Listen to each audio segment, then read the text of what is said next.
Hi, I'm Tom Bolden, 10 Mile Distillery's whiskey aficionado and history buff.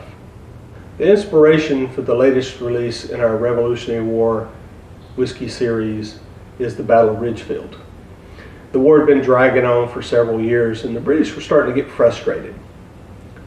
Sure, they could win the battles, but they had a hard time controlling that much area, that much territory. So they came up with a new plan. Let's destroy all the supplies in the depots and defeat Washington's ability to fight this war. But unfortunately, the citizens of Connecticut had a different idea.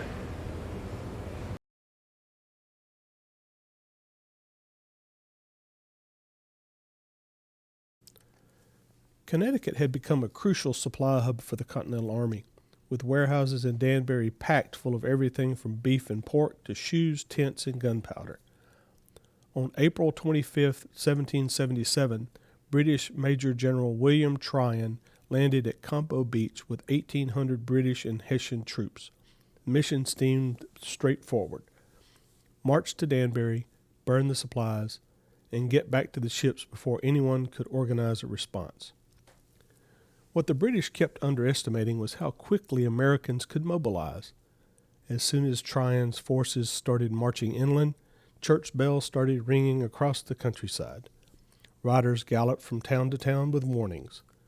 By the time the British reached Danbury on April 26th and started their bonfire, American forces were already gathering like angry bees whose hive had just been kicked.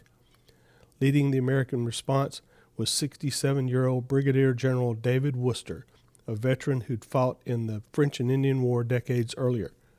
Wooster wasn't about to let these redcoats stroll back to their ships after burning American supplies. On the morning of April 27th, as smoke still rose from Danbury's burning warehouses, Tryon began his retreat toward the coast. He knew the clock was ticking and every hour meant more militia converging on his route. The first serious resistance came as they left Danbury.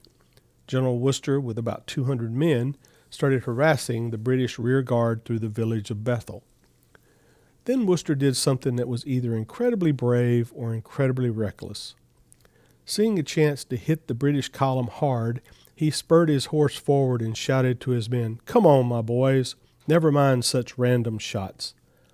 But a British musket ball found its mark, mortally wounding the aging general.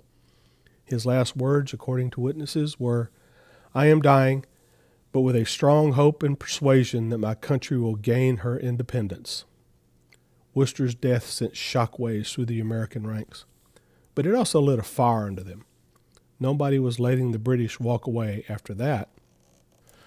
Command fell to Brigadier General Gold Selleck Silliman, who quickly realized that the town of Ridgefield offered the perfect spot to make a stand. The town sits on high ground with narrow roads flanked by stone walls and was basically the perfect defensive terrain. Silliman positioned his roughly 500 men along Main Street, using houses and walls as cover. They built a barricade across the road using carts, logs, and anything else they could find. Around 1 p.m., when the British advance guard crested the hill approaching Ridgefield, they saw not an open road, but a wall of determined Americans blocking their path. General Tryon had a choice: attack head-on or waste precious time trying to go around. With his men exhausted and more Americans arriving by the hour, he chose to attack directly. The British formed up their traditional battle lines, including red-coated regulars with fixed bayonets supported by Hessian troops. It was an impressive, intimidating sight designed to make opponents break and run. But these weren't European peasants facing them. These were American farmers and shopkeepers fighting for their homes and their families, and they weren't going anywhere. The British advanced to sound of drums and fifes. When they reached musket range, both sides opened fire simultaneously. The crash of muskets echoed off the surrounding hills as white smoke began to blanket the battlefield. What happened next defied everything the British had learned about warfare. Instead of breaking under the disciplined volley fire of professional soldiers, the Americans held their ground. They used every advantage the terrain offered, including firing from behind stone walls, ducking into houses, then popping out to fire again. The British found themselves in a nightmare scenario where every house potentially hid enemies and every stone wall became a fortress. This wasn't the open field warfare they had trained for. Captain Joseph Platt Cook and his men held the barricade in the center of town for nearly an hour under intense fire. The British attempts to charge with bayonets were met with devastating close-range volleys. Bodies piled up on both sides of the barricade. Eventually, weight of numbers started to turn the tide. The British brought up their light artillery and began systematically destroying the barricade. Worse, Hessian troops found a way around the American left flank, threatening to surround the defenders. Silliman gave the order to withdraw, but this wasn't a panicked retreat. It was a fighting withdrawal, making the British pay for every yard of ground. What followed was unlike anything the British had experienced in European warfare. As they resumed their march towards Campo Beach in their ships, they found themselves under constant attack.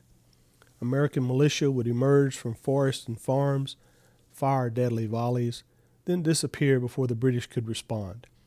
It was guerrilla warfare at its most effective and most frustrating. The British had technically won at Ridgefield and broken through the American position and continued their retreat. But at what cost? Their casualties mounted with each passing mile. Men fell to sniper fire from beyond trees and rocks. The psychological toll was even worse because they never knew where the next attack was going to come from. One British officer later wrote, "These rebels did not, as formerly, wait for us in bodies to be defeated, but in small parties waylaid the roads, and though driven off, immediately appeared in our rear." Translation, these Americans weren't fighting fair, and it was driving them crazy. By the time Tryon's battered force reached their ships, they had accomplished their mission of destroying supplies in Danbury. But the larger picture told a different story. The Americans had lost about 20 killed and 40 wounded, while British casualties were estimated between 60 and 150, which was a heavy price to pay for what was supposed to be a simple raid. More importantly, the battle demonstrated something important. The British could no longer move freely through Connecticut. The speed and effectiveness of militia mobilization, combined with the tactical evolution from formal battle lines to guerrilla warfare, showed a maturization of American military thinking. News of Worcester's heroic death and the resistance at Ridgefield spread throughout the colonies, providing a much-needed morale boost. It showed the British regulars could be stopped by determined Americans fighting on their home ground. For the British, it highlighted the fundamental problem with their strategy. They could win individual battles, but they couldn't hold territory or break the Americans' resolve. The farmers and shopkeepers who stood behind the barricade on Main Street weren't just fighting for independence. They were defining a distinctly American way of war that emphasized mobility, local knowledge, and sheer determination over formal military doctrine. And that approach would be impossible for the British to defeat.